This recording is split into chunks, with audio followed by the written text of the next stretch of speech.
Hi, my name is Danielle Files, and I'm working with Group 3 on the cost of college books and why they're so expensive.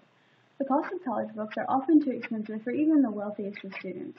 When coming out of high school, you're used to the school district providing your books for you, but college is a totally different story. College students can easily pay between $1,000 and $2,000 per year in books alone, not including their cost of tuition, room and board, and food expenses. The high prices have caused many students to skimp on their books and miss out on some of the knowledge because they can't afford them.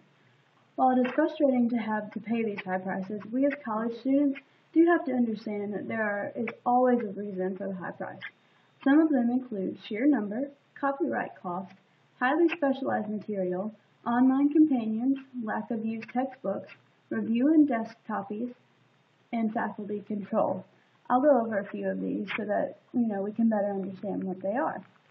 Sheer number means that you simply have more books, longer reading assignments, and assignments for more than one book.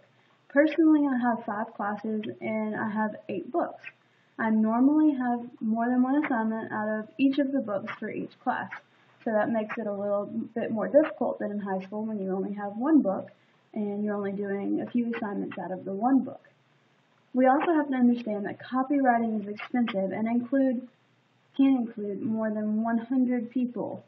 So the publishers have to pay more than 100 people for their sayings and their knowledge and include all of this stuff in the copyright.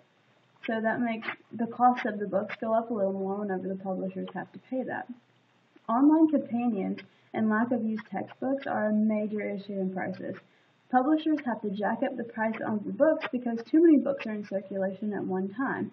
Many people like to keep their college books because they paid so much for them, so it's harder, to have extra books that are used and things like that to sell for a cheaper price. The cost of books continues to rise and has risen about 22% in the last 4 years. We can only imagine what it'll be another 4 years from now. There are many different sites that you can get your college books from. You can get them from sites such as Amazon or Chegg.com. That's one that I recently used, and I discovered it right before we started this semester. And it was a major help in my books. I would have paid between $600 and $700 for this semester's books, but instead I only paid about $300 in turn of the $600, which was a very big help for me. Before the semester, I often use Amazon. It's a major one that a lot of people go to. They sell books on and they do different things like that, so it's a major help. With all of the different online companions, there's some of those that I have to use also, so I know that a lot of my classmates are using them. With online companions, that makes it a little bit more difficult for publishers to sell books because they often talk about the same things in the companions that they talk about in the book, so students often don't need their book, which is a big dent in their publishing and how many books they're making. So they often have to come up with new editions of books. That's why we end up with 10 editions of one type of book or something like that, because they have to go through and they have to create a new edition for the faculty and professors to choose from, and then that way they make their money back on the original books.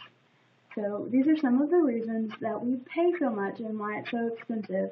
Although it's really frustrating and it's hard to afford, these are the reasons why we have such expensive costs on our books.